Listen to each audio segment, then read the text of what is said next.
The Rogue Protocol. The stars stretched endlessly outside the viewport of the Defiant, a small diplomatic courier vessel on the edges of the Orion Arm. Commander Elena Reyes stared into the void, her dark eyes reflecting pinpoints of distant light. She absently traced the scar along her jawline, a reminder of the Battle of Proxima, where she'd saved 3 colony ships by breaking every rule in the Earth Fleet manual. Pilot Reyes, a voice called from behind. Admiral Kent is requesting your presence in the briefing room. Elena turned to face Ensign Torres, noting the mixture of awe and nervousness in the young officer's eyes. Her reputation preceded her, hero to some, reckless maverick to others. The brass had demoted her twice, but they couldn't deny her results. On my way, she replied, straightening her uniform. The silver wings on her collar gleamed under the ship's lights. Once there had been gold bars beside them. The demotion still stung after 8 months. In the briefing room, Admiral Kent stood before a holographic display of the Galactic Concordat's territory, tall with silver-streaked hair and eyes that had seen too many conflicts. Kent commanded respect without demanding it. Beside him stood Ambassador Chen, the human representative to the Concordat's ruling council. Commander Reyes. Kent nodded. I assume you're wondering why we pulled you from Border Patrol for this mission. The thought crossed my mind, sir. Kent gestured to the hologram. The Concordat has existed for 12,000 years. 27 advanced species working together, pooling knowledge, resolving conflicts diplomatically. Humanity joined only 7 years ago, and we're still the new kids at the table, Elena noted. Precisely, Ambassador Chen interjected. They consider us primitive. Our technology is centuries behind theirs. The only reason they accepted us was our unpredictability. Kent's expression darkened. Which brings us to your assignment. Ambassador Chen needs transport to an emergency council session on Concordat Station Alpha. You'll be her pilot. Belina raised an eyebrow. With respect, sir, escort duty is usually for cadets. Why me? Chen stepped forward. Because I requested you specifically, Commander. I studied your battle tactics. You think differently. The established species follow combat doctrines refined over millennia. You improvise. The ambassador believes your particular skills might be needed, Kent added. The Kalians have been pushing for restrictions on human expansion. They claim our presence destabilizes regional security. The Kalians? Elena frowned. Aren't they the ones who've dominated Concordat politics for the last 1,000 years? Chen nodded. Their civilization is 8,000 years old. They consider themselves the rightful leaders of galactic society. Your ship departs at 600, Kent concluded. The journey will take 4 days through neutral space. The Concordat has guaranteed safe passage. Elena couldn't shake her unease as she inspected the Defiant the next morning. The ship was small, barely 70 meters long, with an outdated hull design and visible patch repairs. A Class 4 diplomatic courier, not a warship. Its defensive capabilities were minimal: point defense lasers, basic shields, and a single pulse cannon that would barely dent a military vessel. Ambassador Chen approached, her formal attire contrasting with the utilitarian surroundings of the hangar. Having doubts, Commander. This ship isn't suitable for anything beyond basic transport, Elena admitted. If we encounter trouble. The Concordat promised safe passage, Chen reminded her, though her tone suggested she shared Elena's concerns. Besides, this mission is about diplomacy, not combat. Then why request a pilot known for breaking rules? Chen's expression remained neutral. Insurance. 3 days into their journey through neutral space, Elena's unease grew. The ship's sensors kept detecting anomalous energy readings that didn't match any known patterns. Could be sensor ghosts, she told Chen as they studied the display in the bridge. This ship's systems aren't exactly cutting edge. Or, Chen prompted. Belina frowned at the screen. Or someone's using scramblers to hide their approach.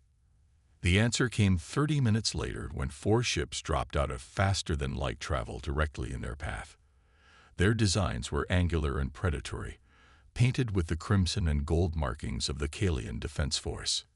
"Ambassador, secure yourself," Elena ordered, sliding into the pilot's seat. "Standard procedure is to surrender to military vessels and verify credentials." Chen was already strapping herself in. "And what will you do, Commander?" Elena's hands flew across the controls, bringing this. The comm system crackled. "Human vessel, power down and prepare for boarding. Resistance is inadvisable." Elena opened a channel. "This is a diplomatic vessel under Concordat protection. Ambassador Chen to the Emergency Council session is aboard." "Then the ambassador will make an excellent bargaining chip," the Kalian captain replied. "Power down now or be destroyed." Elena cut the communication and turned to Chen. "They're too confident. Something's wrong." The first shots fired across their bow confirmed her suspicions. The patterns were too precise, the formation too aggressive for a simple inspection. "Those aren't security forces," Elena muttered. "They're here to make sure we don't reach that council meeting." She pushed the Defiant into a tight spin as energy beams carved through the space where they had been. The ship groaned under forces it wasn't designed to handle. "Can we outrun them?" Chen asked, her voice steady despite the situation. "No," Elena replied, studying the enemy formation. "But they expect us to try. They expect standard evasion patterns." Elena smiled grimly. "So let's show them something non-standard." She cut all forward thrust and fired the maneuvering jets in a sequence that sent the small ship tumbling backward, while still moving forward from momentum. The Kalian ships overshot their position, confused by the illogical maneuver. "What are you doing?" Chen gasped as the artificial gravity struggled to compensate. "Throwing away the rulebook." Elena fired the ship's point defense lasers, not at the enemy ships, but at specific angles into empty space. The beams reflected off the polished hull of the nearest attacker, splitting into weaker beams that hit vital sensor nodes on two enemy vessels. While their targeting systems reset, Elena executed a maneuver that human physicists had theorized, but no pilot had ever attempted in combat. By alternating the ship's thruster patterns in a precise sequence, she created a ripple effect in the local spacetime that momentarily confused all standard targeting algorithms. In that brief window, she fired the Defiant's modest weapons directly into the exposed engine section of the lead ship. The explosion damaged one of the other ships, leaving it drifting. "How?" Chen stared at her. The Concordat said that kind of spatial manipulation was impossible at sublight speeds. Elena checked the ship's systems. They had taken damage, but nothing critical. "Humans think differently," she said simply. Then she pointed to the lead ship's debris. "Those aren't security markings. That's a Kalian Black Ops designation." Chen's face paled. "The Kalians have been pushing for restrictions against Earth for years. If they're staging attacks on diplomatic vessels, then we need to get you to that council meeting." Elena finished, with evidence. As they limped toward Concordat Station Alpha, neither of them realized that combat footage from the Defiant's external cameras was already spreading across the galactic networks, showing something the older species had never seen before: a human pilot rewriting the rules of space combat. The implications would shake the foundations of the Galactic Concordat itself. The paradigm shift. Concordat Station Alpha hung in space like a massive crystalline snowflake, its arms extending from a central hub in perfect geometric symmetry. When the damaged Defiant limped into its assigned bay, emergency crews rushed to meet it, their faces showing surprise at the ship's condition. Elena helped Ambassador Chen down the ramp. Both were exhausted but determined.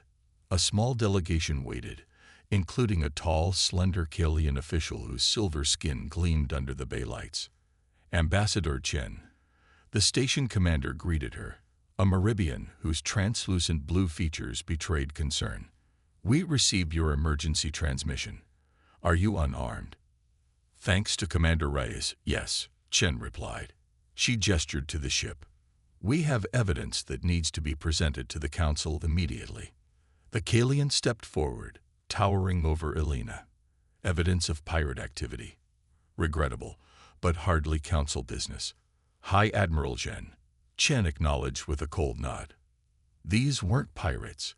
They were Kalian Black Operations vessels.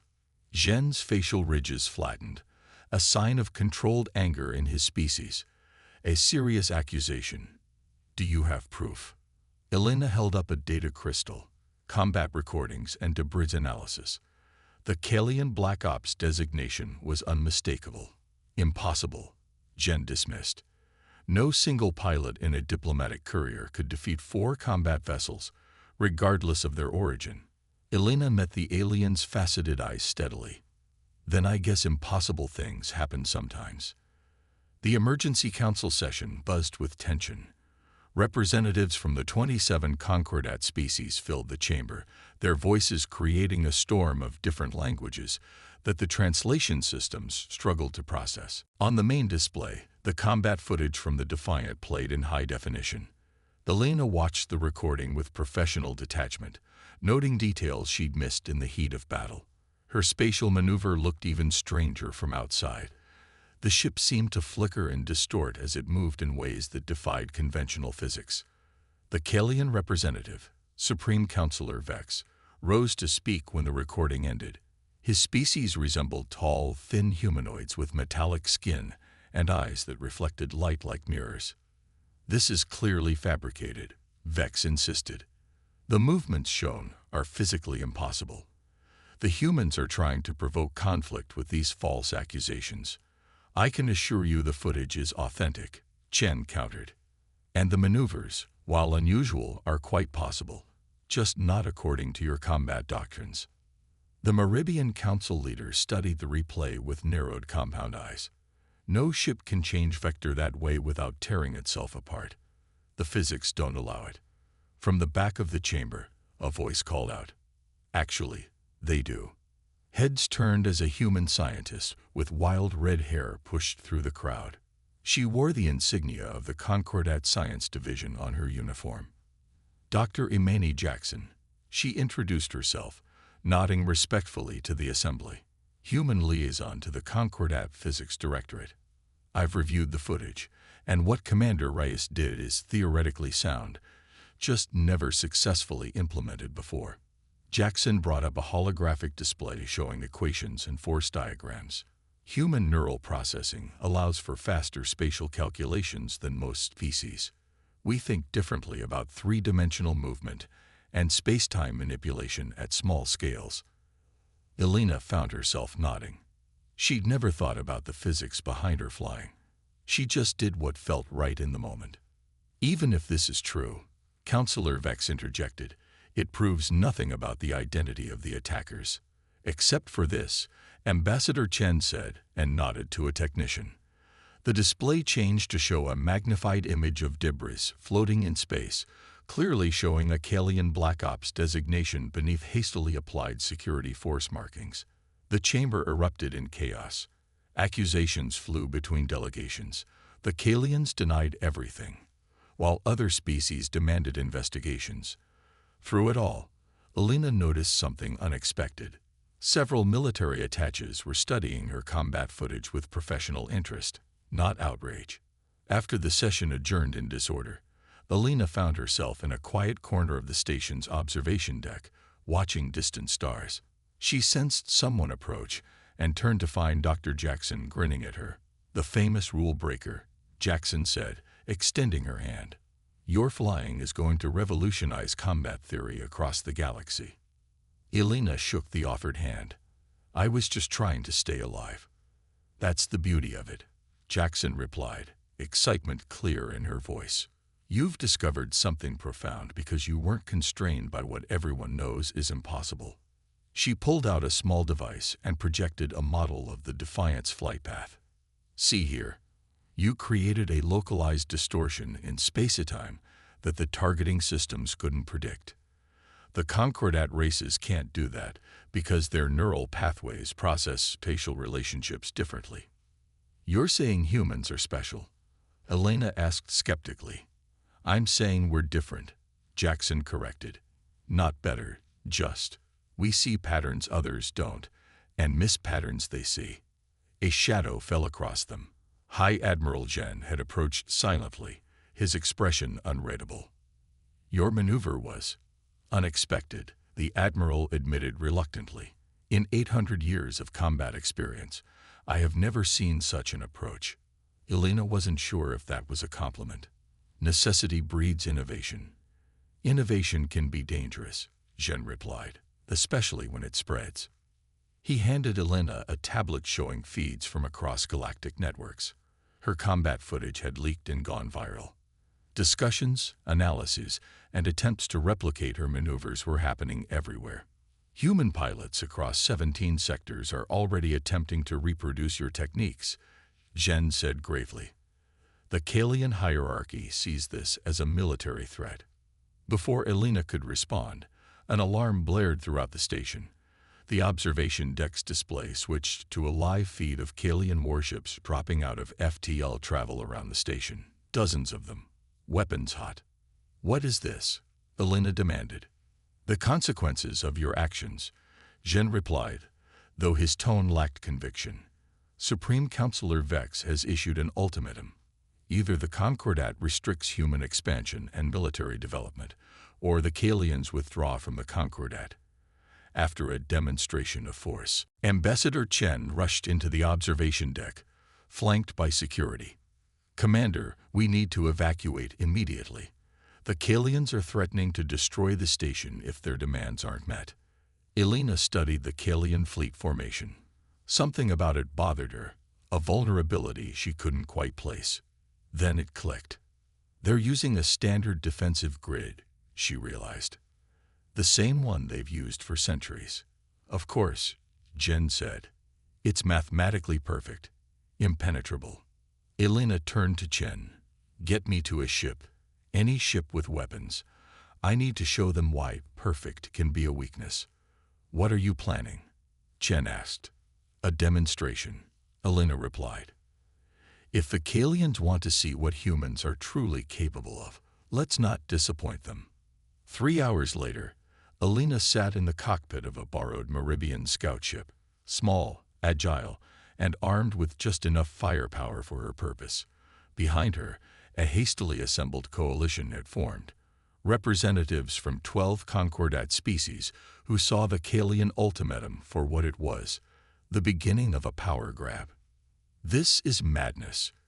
Jen's voice came through the comm. Surprisingly, he had joined their coalition.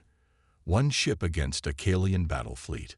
One ship is all I need," Elena replied. "Their formation is based on mathematical perfection, but perfect patterns have perfect flaws. Watch and learn." As Elena's ship launched toward the Kalian fleet, she activated a broadcast on all frequencies. Every ship, station, and outpost in the sector would see what happened next. "This is Commander Elena Reyes of Earth," she announced. "To the Kalian fleet. Your formation has a critical vulnerability that can be exploited using principles your combat doctrine doesn't recognize. I'm about to demonstrate." She pushed the scout ship to its limits, executing a series of maneuvers that leveraged the same principles she'd used against the attackers. But this time, she wasn't just surviving. She was teaching. As she wove through the Kalian formation, she targeted specific nodes in their defense grid, creating cascading failures that rippled through their perfect mathematical array. Ships lost targeting, shields flickered, and commanders found themselves unable to maintain their positions. She never fired a shot at the ships themselves, only at the empty space between them, using reflected energy and precise angles to disrupt their systems temporarily. When she finally returned to the station, the Kalian fleet had withdrawn to regroup. On the Concordat emergency channel, Supreme Counselor Vex was demanding explanations, threatening war, and most tellingly, requesting immediate access to the combat footage. In the station's main council chamber, representatives from 22 species waited for Elena. When she entered, they rose in a gesture of respect rarely given to newcomers. Commander Reyes, the Meridian Council leader, addressed her. "What you've demonstrated today has changed the balance of power in the Concordat forever. The Kalians' military superiority was the foundation of their political influence. "I didn't do this to start a war," Elena said firmly. "No," Ambassador Chen agreed. "You've prevented one. The Kalians won't attack now. They'll go back and redesign their entire combat doctrine. It will take them decades. In the meantime, the council leader continued, humanity has proven its value to the Concordat. Your unconventional thinking has revealed weaknesses in systems we thought perfect. We would like to propose a new Concordat initiative, an exchange of tactical and scientific knowledge, with humans taking a leading role." High Admiral Jen stepped forward. "Your species has much to learn from us, Commander. But it seems we also have something to learn from you." As Elena looked around the chamber, she realized what had happened. In 4 days, she had rewritten not just the rules of space combat, but humanity's place in the galaxy. Not through superior technology or overwhelming force, but through the uniquely human ability to think beyond established boundaries. The stars outside the station's viewport seemed brighter somehow. A new era had begun, not with a galactic war, but with a paradigm shift that would echo across the cosmos for generations to come.